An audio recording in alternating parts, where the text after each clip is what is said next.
Chris, we are sharing and recording and live streaming. All right. Well, it'll be my shortest meeting ever. Good luck. And I think we're all, I think we're all good. Cool. Lovely when things work. All Yeah. right. Have fun. Okay. Drive safe. Yeah. Thanks. Bye. Bye.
if you're just joining us, we'll give folks a little bit to get on and then we'll get started. Thanks for joining us this evening.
Thank you for joining us. We're going to give folks just a couple minutes to get logged on and then we'll get started.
Okay, great. We're going to go ahead and get started. Thank you so much for joining us this evening. My name is Katie Guthier. I'm the rulemaking coordinator for the rule hearing this evening. We're going to do introductions. With me, Robert, will you introduce yourself? Hi there, everyone. My name is Robert Ellison. I work for Oregon State Parks and Recreation Department, and I am our policy coordinator. Great. So we'll start the hearing with a presentation on the proposed rule changes and provide some background clarifying what the changes are that are proposed, what the changes to the rates are, a little bit about the process. And then we will answer any clarifying questions about the process. If you have questions about the reasoning behind the rates, we would ask that you put those into your comments. And then we will move into the hearing portion and take any public comments you have. We'll open it up for comments with a 3-minute time limit, and Robert will allow you to speak after you raise your hand, and then he'll unmute you and allow you to speak for up to 3 minutes. And then we'll put in information about the other ways that the commenting can take place. So thank you so much for joining us this evening. This is the 4th public hearing we've had on the proposed rate changes, and we look forward to hearing your comments.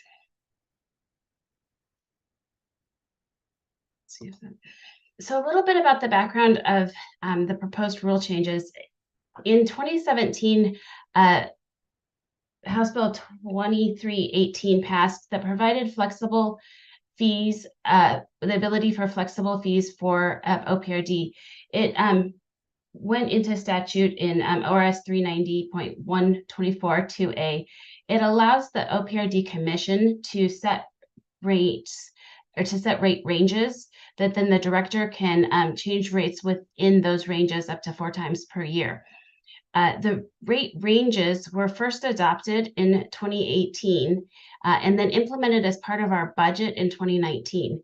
The ranges are approved within our budget by the legislature. So it's a multi-step process that the rate ranges are first adopted into rule and approved by the Parks Commission, and then incorporated into our budget that's approved by the Oregon legislature. The rates vary within those ranges to reflect things like seasonality, more popular parks and less popular parks, times of the year, or different variables to allow us to be more flexible and respond to different conditions.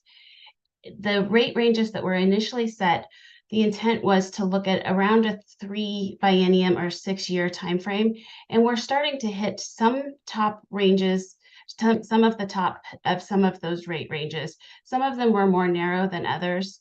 And so in planning for the future and for the next biennium, as we look at the budget cycle for the 25-27 legislative budgeting process, we're looking at being prepared for rate changes.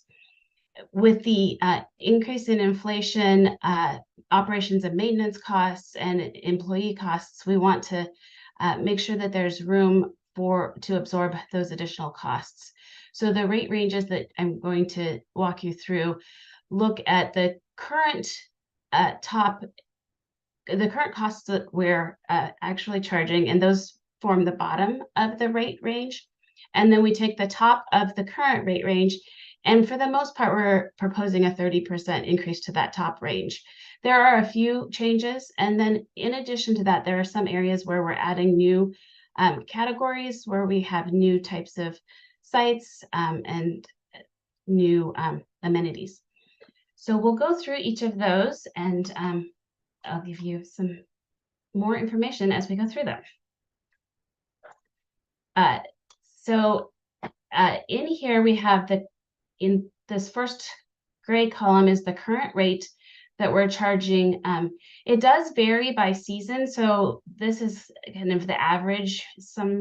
It can be lower in some parks, and this is before the transient lodging tax, because that varies by location. And then this green column is the current range, and the tan column would be the proposed range, with the first column being the low end and the second column being the upper end. You'll see there are 2 asterisks in the first 2 columns, or the first 2 rows here. In 2021, the legislature passed a bill that requires that we assess a 25% surcharge for non-residents for all RV sites. and that was implemented in 2022. So the this last blue column, these first two rows are the rates that non-residents are paying for RV sites, which are the full hookup and electric hookup sites. That has been currently implemented only for RV sites. The thought was that Oregonians who drive RVs pay a portion of their registration fee goes to state parks, but out-of-state visitors were not paying into that fund. So this 25% surcharge was implemented. The proposal in this rule change would be to add that 25% surcharge to all site types. So this blue column shows you what those rates would look like. We have the tent campsites, which have a much smaller rate range. The intent there was to keep those rates as low as possible and a smaller rate range. And then the row here in bold are the mini cabins, and those are a new site type. We have started building mini cabins which have a refrigerator and microwave, but only have room for a smaller number of people. 2 is great, maybe a couple of more people depending on how close people want to sleep. So we price that between the rustic cabin, which has no cooking facilities and no restrooms, and the deluxe cabin, which has both cooking facilities and restrooms included. And then if we move to additional campsites, we have the hiker biker sites, which are a per camper rate, and then all of our horse sites, which require a pack animal, but the rates are the same as non-horse sites for a comparable rate.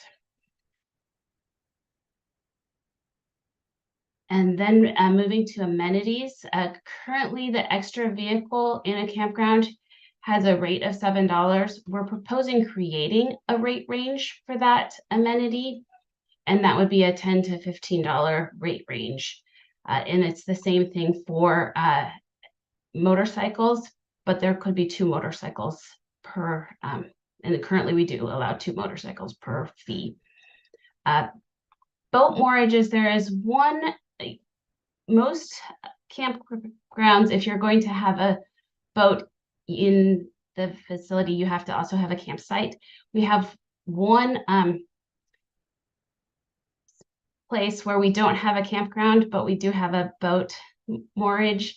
And so that's where we've created a different type of category for a marina slip rental, because those are rented at a longer term basis. So they're rented by the week or month, and it varies, and the size of the slips vary. So those will be still described on our website and based on the rental agreements between those individuals.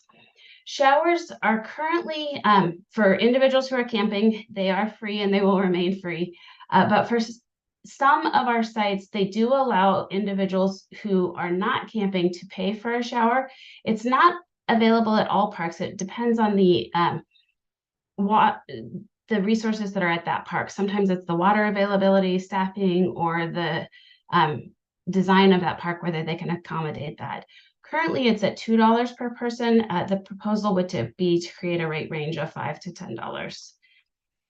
And then in addition, the proposed changes in this rule look at day use parking permits, and I'll go through that in a little bit more in depth, but currently the day use parking permit is a $5 a day fee for a daily permit, and the proposed rate range would be $7 to $15. And for an annual pass, currently it's $30, and the proposed range would be $40 to $60, so going up $10. And for the 24 or 2-year pass, It's currently $50 and it would go up $60 to $80. And I have another slide that also shows this.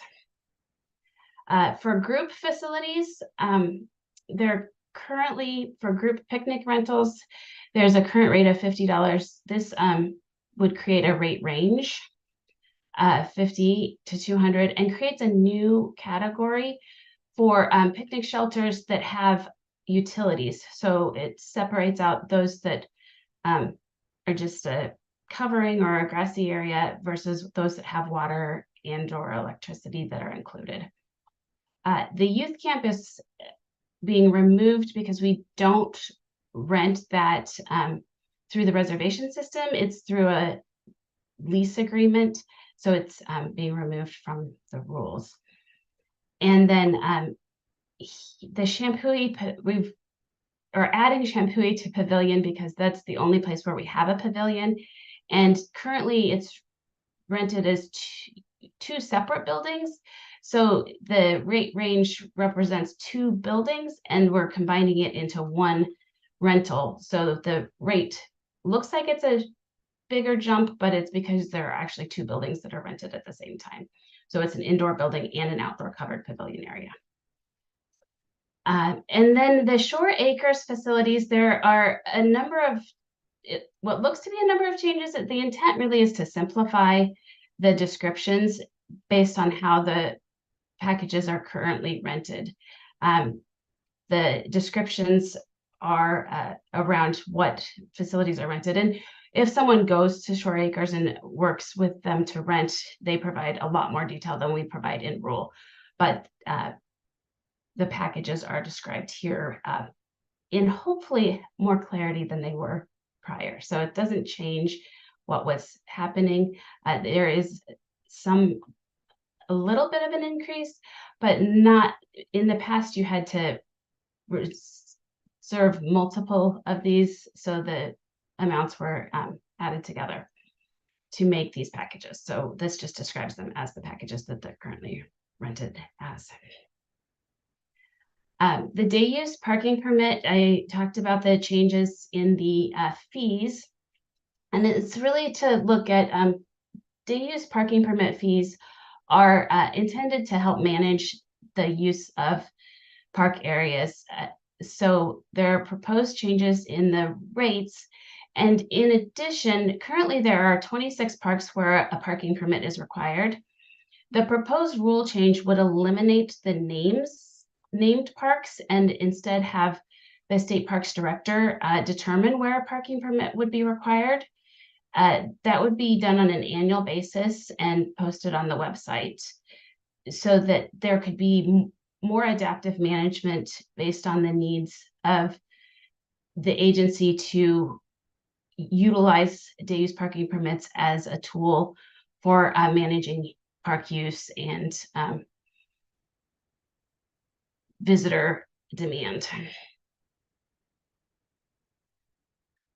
So I understand that that's a lot of information. We do have all of this on our website so that you can go through it and we do have a rate range tables on our website. We will be taking public comment for the next little more than a week through August 30th. We've had a number of hearings. The Parks Commission will take all of the public comments. They're posted on our website on a weekly basis, and they will consider whether to adopt the rules as they're proposed or make changes at either their September or November commission. And then the proposed rates would be included in the budget beginning July. The rate ranges would be beginning July 1st. The day use parking permit changes would begin January 1st. So now is the opportunity, if you have any questions to clarify the process that I went through, I'm happy to answer those process questions before we move to the formal public hearing. So if you have a process question, please feel free to raise your hand.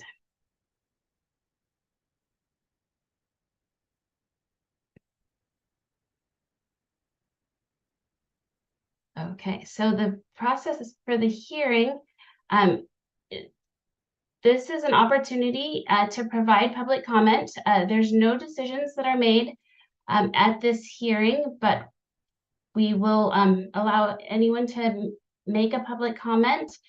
You have 3 minutes and it's being recorded. And if you don't wish to make a comment, you're welcome to log off. I will read a script officially opening the public comment. And then if anyone has a comment, you can raise your hand and Robert will allow you to talk. So I'm going to read the script to make it a formal hearing. This hearing is now in session. It is being recorded to maintain a permanent record. My name is Katie Gauthier and I am the hearings officer. Today is Wednesday, August 21st, and the time is 5:49 p.m. The purpose of the hearing is to provide an opportunity for public comment on the proposed rule changes to OAR 736-015-0020, 0026, 0030, 0040, and 0043 by the Oregon Parks and Recreation Department regarding rate ranges for campsites and facilities and day use parking permit fees. The agency invites comments about whether other options should be considered for achieving the rule's goals while reducing the negative impact on business. In addition to presenting oral comments at this hearing, anyone may submit written comments until 5 p.m. on August 30th, 2024, which is the close of the public comment period. Comments received after the close of the public comment period will not be reviewed or considered by the agency unless the agency decides to extend the public comment period for everyone. Send comments to the public comment mailbox or the State Parks office. Those addresses will be posted on the PowerPoint slide on my screen momentarily. OPRD will not respond to questions during this hearing. After the close of the public comment period, staff will prepare a report to the agency, which will be available from the agency upon request and will be presented to the Parks Commission as they consider adoption of the rules. If you have questions as part of your testimony, please state those as concerns for the record. To respect each speaker, anyone not presenting has been muted. We ask you to limit your comments to 3 minutes. Again, you may submit written comments up until the close of the public comment period. We ask that any formal public comment be submitted in writing via mail, email, or online. When it is your turn to comment, you will be unmuted and staff will begin your time. If there's anyone who would like to comment, please raise your hand.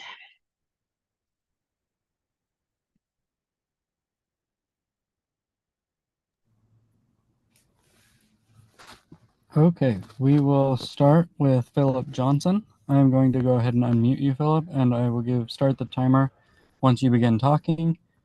And then if you get close to your 3 minutes, I will raise my hand at 30 seconds to let you know that you're getting close to your time. All right, I'm allowing you to talk now.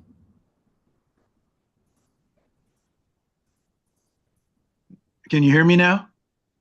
Yes. Yes, thanks. Hello, thanks for the opportunity to testify. I'm Philip Johnson. I'm the Shoreline and Land Use Manager for the Oregon Shores Conservation Coalition. My comments are specifically with reference to day use areas and campsites on the coast giving access to our shoreline. Our principal point is one that that lies outside the scope of what I know you want to consider. But Oregon Shores, for decades now, has opposed any kind of barrier to simple access to our public shoreline, our iconic public beaches. We consider them a commons. We don't think there should be any barrier for any citizen to enjoy the shore, to reach the shore. So we've consistently opposed any kinds of day use fees, and again, have for decades and continue to oppose them. So to say the least, we oppose increasing the cost there because we feel there's a real equity issue in terms of it being a barrier to some people to be able to reach their public shoreline. We don't have a similar stand on principle in terms of charging for campsites. We do have the same concern, though, about equity in terms of affordability for many sectors of the population. We would also say that while we sympathize with the idea of surcharges for out-of-state people, we would really urge that the surcharges for tent sites, leaving RVs aside, be only for those states. It'd be reciprocal for only for those states that likewise charge out of state people. So our main concern is, as again, aside from the principle of access to the shoreline, is with equity. There is no discount program, as I understand it now, for low-income people or any other kinds of groups with special needs. So we would really urge, whether you unlikely take our advice to remove all day use fees or keep them the same or increase them. In any case, we strongly urge that there be a discount program based on income, based, for instance, on tribal access at all times, not just for ceremonial use, possibly other considerations, and that we fully understand state parks needs for revenue. Well, we work with OPRD all the time and are very well aware of that. But we think that we need to explore other sources of revenue, just beginning with, I know this wouldn't cover all of the cost, but just beginning with state parks surely should get its share of the transient taxes on campsites back for its management of the shoreline. We would have other suggestions about possible sources of funding, foundations for one thing, which often are supporters of equity as well as education. Not enough time to go into it now. We would really urge OPRD to hold a, you might say, a summit of people that are concerned about the program or the department's welfare, but also about public access, to look seriously at all possible sources of revenue to find ways to create greater equity in access to the shoreline and access to camping opportunities. Thanks That is very your much. 3 minutes. Thank you very much for your comment. Great. Thank you so much, Philip. And if you have additional comments, we really would encourage you to submit additional comments in writing or online. But thank you very much for providing all of the comments. Are there any additional comments? There are no others with their hands raised at this point.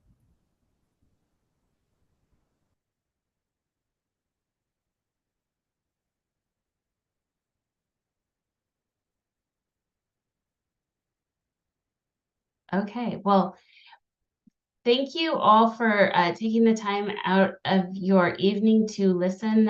And there is still plenty of time to provide comments in writing or email or online, and to share with your friends and neighbors to have them provide their thoughts and comments. And we appreciate you taking time to share your thoughts with us, and look forward to continuing to have conversations about how to best move forward. So thank you for your time.